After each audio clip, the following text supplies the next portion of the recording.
Եթե ժողովուրդը Նիկոլին հարցրեց վախի չեն գնում Եվրամիություն, ինքը ասի դե գիտես ինչ կա, այնա Պուտինը ասեց, ուրեմն Նիկոլ Փաշինյանն էլ է տանում Հայաստանը դեպի Ռուսաստան, այսինքն Հայաստանի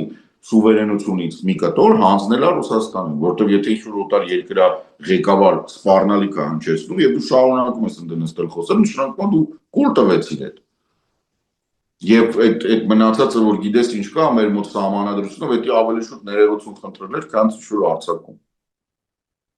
Նորմալ պատասխանը կլիներ ընդհանրապես քո գործը չի։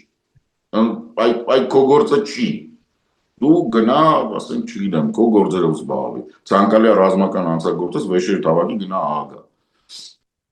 Որտեղ եթե Պուտինին sense սկանդալ է ստանես ԱԳ, վստահեցնում ես լիքը խնդիրները սա տարածքում կլուծվեն։ Ցանկացած ռազմական հանցագործի, թե Պուտինին, թե Նետանյախուին, թե բոլոր մնացած այդ բաներին, հավաքես, տանես ԱԳ հանձնես, բավականին մեծ քանակով կոնֆլիկտներ գործան, ասել ուղղակի ամեն օր մարդիկ կդադարեն զոհվել։ Այդ կրիտիկական